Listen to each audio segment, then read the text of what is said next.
நல்லதே நடக்கும், நல்லதே நடக்கும்.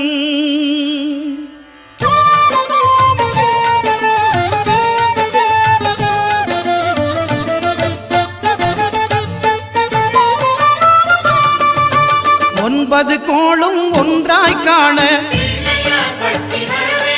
அங்கு கற்பகம் என்னும் கடவுளின் மெய்யில் 9 கோளும் ஒன்றாய் காண அங்கு கற்பகம் என்னும் கடவுளின் மெய்யில்